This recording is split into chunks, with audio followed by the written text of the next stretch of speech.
নমস্কার বন্ধুরা, কেমন আছেন আপনারা সবাই? আজকের দিনটা হচ্ছে খুবই শুভ। আপনাদেরকে আগে বলা হয়নি, আজকে হচ্ছে মামামের জন্মদিন। মামামকে যখন আমরা নিয়ে এসেছিলাম তো ওর বাবা মার কাছ থেকে ওইটা নিয়েছিলাম, বার্থ সার্টিফিকেটটা তো সেখানেই ছিল, ওর জন্মদিনের তারিখটা।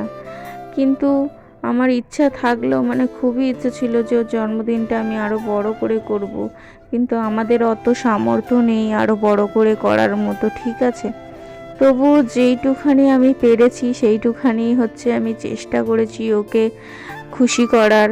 তারপরে হচ্ছে সবাই মানছিল না যে জন্মদিনটা করব কি, করতে আমাকে মানা করছিল। তবুও তাও আমি সবাইকে রাজি করিয়ে জোর করে জন্মদিনটা ওর করলাম আজকে।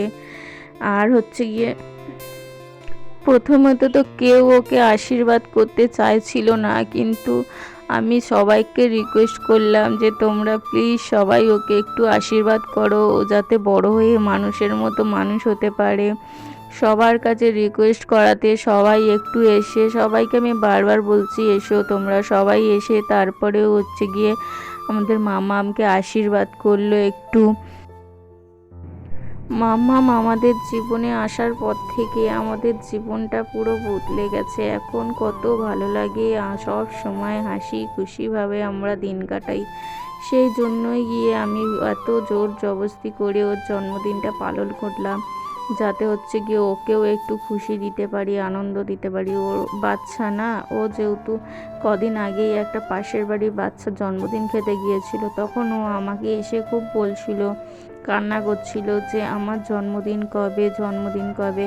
সেই জন্যই আমার খুব খারাপ লাগছিল। আমি সেই কারণেই মামামের জন্মদিনটা আজকে করছি ছোট্ট করে। কিন্তু আমরা যেহেতু গরিব, সেই কারণে কেউ আমাদের বাড়িতে আসতে চায় না, বুঝেছো? অত লোক বলেছি, ইউটিউবারদেরও বলেছি, কিন্তু ওরা কেউ আসেনি। আমরা গরিব তো, সেই কারণে আমাদের বাড়িতে আসতে ওদের খারাপ লাগছিল। কিন্তু কি করব বলো, আমরা যদি গরিব হই, এটা কি আমাদের দোষ? তো যাই হোক, মামামকে সবাই মিলে আশীর্বাদ করে দিচ্ছিল। সবার আশীর্বাদ করা হয়েই গেল। তো আপনারাও সবাই আশীর্বাদ করে দিন, যাতে মামাম বড় হয়ে আরও মানুষের মতো মানুষ হতে পারে, ভালো করে পড়াশোনা শিখতে পারে। এই যে কেকটা আপনারা দেখতে পাচ্ছেন, এই কেকটা এর থেকে আরও বড় কেক নিয়ে আসার আমাদের কথা ছিল, কিন্তু এত দাম বেশি বলছে, আমাদের সামর্থ্যের মধ্যে হচ্ছিল না। কিন্তু কি করব বলুন, কিন্তু আনতে তো হবেই না একটা কেক। সেই কারণে একটা ছোটোখাটো দেখে একটা কেক কম দামের মধ্যে আমরা নিয়ে এসেছি। আমাদের যেটুকুনি সামর্থ্য ছিল আমরা চেষ্টা করে গেছি যে মামামকে খুশি করা, সবাইকে খুশি করা। আর এই যে এই পাশে এই বাচ্চাটাকে দেখতে পাচ্ছেন, এটা হচ্ছে মামামের বন্ধু হয়। এইগুলো সব মামামের বন্ধু। এদেরকে বলেছিলাম, বাচ্চাগুলো সবাই এসেছিল, কিন্তু অনেককেই বলেছি তারা আসেনি। আসলে হচ্ছে আমরা গরিব, সেই কারণে বারবারই আমি এটাই বলছি, ওই জন্য। যাই হোক, সে আসেনি সেটা তার ব্যাপার সম্পূর্ণ। আমাদের কাজ তো আমাদেরকে করতেই হবে, তাই না? এবারে যেহেতু আমাদের আশীর্বাদ করার পালা চলছিল, লাস্ট এই যে এটা হচ্ছে আমার দেওর, ও আশীর্বাদ করলো। এবার ও যখন আশীর্বাদ করছিল, খালি দেখুন, ও জানেও না যে কিভাবে আশীর্বাদ করতে হয়। মামামের মাথায় না দিয়ে ধান দুব্বটা ওর হাতের মধ্যে দিতে যাচ্ছিল। সেই সময়টা সবাই হেসে ফেলেছিল, এত কষ্টের মধ্যেও আমরা সবাই হেসেই ফেলেছিলাম। হ্যাঁ, এইবারে হচ্ছে গিয়ে মামামকে কি দেবে ভেবে পাচ্ছিল না, একটা চকলেট দিয়ে দিচ্ছিল। ওই নিয়ে সবাই একটু হাসাহাসি করছিলাম। মামামকে কেমন লাগছে আপনারা কিন্তু কমেন্ট করে অবশ্যই বলবেন। আর বারবার আপনাদেরকে বলছি, আপনারা হচ্ছে কমেন্ট করে মামামকে বলবেন যে মামামকে কেমন লাগছে, আর ওকে খুব খুব করে আশীর্বাদ করবেন, যাতে ও মানুষের মতো মানুষ হতে পারে, আরও বড় হতে পারে। ওকে যেন আমরা আরও খুশি রাখতে পারি, তার জন্য আপনাদের সাপোর্ট আমাদের খুবই দরকার। এই হচ্ছে ওর আরেকটা কাকা হয়, এও আশীর্বাদ করে দিল। এইবারে আমি মোমবাতিটা জ্বালিয়ে দিলাম, যাতে এটা হচ্ছে মামামের 4 বছরের জন্মদিন, সেই কারণে হচ্ছে 4 নিয়ে এসেছিলাম। 4 লেখা। মোমবাতিটা জ্বালানোর পরে মাম্মামকে বলছিলাম কেকটা কাটতে। মাম্মাম একা একা তো কেক কাটতে ভয় পাচ্ছে, যেহেতু ও কোনোদিনও কাটেনি না, সেই কারণে ওর খুব ভয় লাগছিল। তারপরে ও জানেও না যে মোমবাতি নেভাতে হয়। আমি আবার বলে দিলাম, বলে দিতে হচ্ছে ও মোমবাতিটা নেভালো, নিভিয়ে এবার কেকটা কাটছে। দেখুন, আপনারা দেখলেই বুঝতে পারবেন ও আসলে কোনো দিনও এইসব কেক টেক কাটেনি, তো সেই জন্য ও ঠিক জানেই না কেক কীরমভাবে কী করে খেতে হয়, কি করতে হয়। হ্যাঁ, ওকে একটুখানি কেকটা খাইয়ে দিতে দেখুন ও চুপ করে দাঁড়িয়ে আছে। কিন্তু অন্য বাচ্চারা যারা হচ্ছে প্রত্যেক বছর কেক কাটে, তারা কিন্তু ওখান থেকে কেক নিয়ে সবাইকেই খাওয়াতে থাকে, তাই না? কিন্তু ও কি করবে, ওর তো সেগুলো জানা নেই না। সেই কারণেই হচ্ছে এই যে এইটা হচ্ছে আমার বোন হয় পাশের বাড়ির, ও হচ্ছে ওর হাতে একটু কেক দিয়ে ওকে শিখিয়ে দিচ্ছিল যে কেক এরকমভাবে খাওয়াতে হয়। সেই কারণে ও আবার হাতে নিয়ে একটু একটু করে কেক খাইয়ে দিচ্ছিল। এই যে এদের সবাইকে ইনভাইট করেছিলাম, তো এসেছিল, কিন্তু যারা আসেনি তাদের জন্য কি বলবো আমি, বলুন? বারবারই বলছি, গরিবের বাড়িতে আসতে আপনাদের কেন এত কষ্ট হয় আমি তো বুঝতেই পারি না। আসলে আমরা গরিব হলেও কি আমরা অ্যারেঞ্জমেন্টটা সেরকমভাবেই করি যেরকম মানুষকে বলি, এই না যে আমরা খাওয়াতে পারবো না কি না, কিন্তু আমাদের যতটা সামর্থ্য মতো আমরা চেষ্টা করি।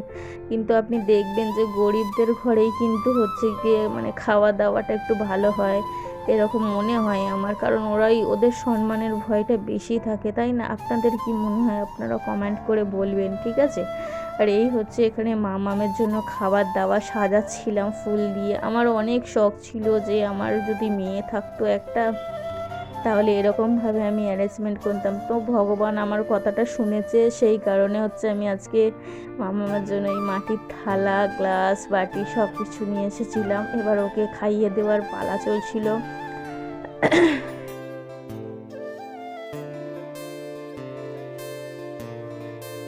এই যে মাটির থালা, গ্লাস, বাটি এগুলো সব এনেছিলাম, এগুলো হচ্ছে একজনের কাছ থেকে চেয়ে এনেছি, এগুলো আমরা কিনতে পারিনি, বুঝতে পেরেছেন? এগুলো হচ্ছে আমাদের পাশের বাড়ি একজনের, তার জন্মদিন হয়েছিল, তার থেকে চেয়ে আনা ওগুলো। আমার যেহেতু খুব শখ ছিল যে ওগুলো কিনবো, কিনে করব, কিন্তু কি করব বলুন? যদি আমাকে না ক্ষমতা দেয়, আর আমাদের এত খারাপ সময় এসে যাবে, আমরা জীবনে কোনোদিনও ভাবিনি যে এরকম খারাপ সময় এসে যাবে।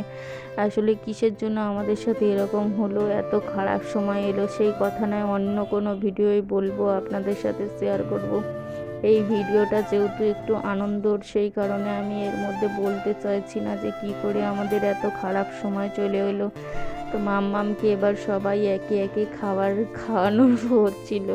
তো দেখুন, ও কিন্তু কিছুই খাচ্ছিল না, যেহেতু ও কোনোদিনও খায়নি না অত ভালো ভালো খাবার, সেই কারণে আমার বলতেও খারাপ লাগছে, কিন্তু কি করব বলুন, বলতে হচ্ছে না।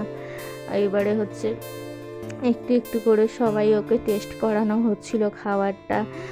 ওর মুখটা দেখুন, ওর মুখে কোনো হাসি নেই, ও হয়তো এইটাই ভাবছে যে কোনোদিনও আমি এত আনন্দ পাইনি, আজকে যে আনন্দটা আমি পাচ্ছি না, সেই কারণেই হয়তো ওর মুখটা ওরকম হয়ে রয়েছে, একটুকু হাসছে না, মুখে একটুকু হাসি নেই। আমরা ওকে বারবার বলছিলাম হাসো হাসো, কিন্তু কিছুতেই ও হাসছিল না। ও আসলে বাচ্চা, তো ও মনে মনে ভাবছে যে এত কিছু, সব কিছু কি আমার জন্য, ও হয়তো, আমার মনে হয় ও হয়তো ওটাই ভাবছে। এইবারে হচ্ছে সব খাবার দেখে ও হচ্ছে লাস্টে একটু ভেজিটেবিলটা হাতে তুলে নিয়েছিল, ভেজিটেবিলটা খাচ্ছিল। তো আপাতত এদিকে মামকে খাওয়ানোর পালা শেষ হয়ে এসেছে। এই দেখুন, এখানে সব কিছু আমি চেষ্টা করেছি দেওয়ার, যতটুকু আমার সামর্থ্যর মধ্যে ছিল। আপনারা হয়তো বারবার বলবেন কমেন্টে এই কথাটা যে কিসের জন্য তোমরা তো অসহায় মানুষের পাশে দাঁড়াতে এখন এমন কি হলো, কি বলবো আমি? মানুষের সময় তো সব সময় সমান যায় না, না, সময় তো খারাপ হতেই পারে, গরিবও বড়লোক হয়ে যায়, আবার বড়লোকও গরিব হয়ে যায়, তাই না? আমাদের সাথেও এরকম কিছুই একটা ঘটেছে, সেই কথা না অন্য একটা ভিডিওতে আপনাদের সঙ্গে শেয়ার করব। তো এখন আমাদের সব খাওয়া দাওয়ার পালা চলছিল। এই দেখুন গরিবের মেনু, ভেজিটেবিল আর রাইস। আর এই যে এই দাদা ভাইকে দেখুন, আমার হাতের মধ্যেই খাবারটা পুরো ফেলে দিল। মানে কিরকম অসভ্য, মানে আপনারা একটু ভাবতে পারছেন, ইচ্ছাকৃতভাবে আমার হাতের মধ্যেই ফেলে দিল। আমি কি বলবো, মানুষ যখন গরিব হয়ে যায় না, মানুষের ওপর সবাই অত্যাচার করতে থাকে। এই শেষ পাতে একটুখানি মিষ্টির আয়োজন করেছিলাম, আর বাকি কি কি আয়োজন করেছিলাম ওটা না হয় পরের ভিডিওতে বলবো।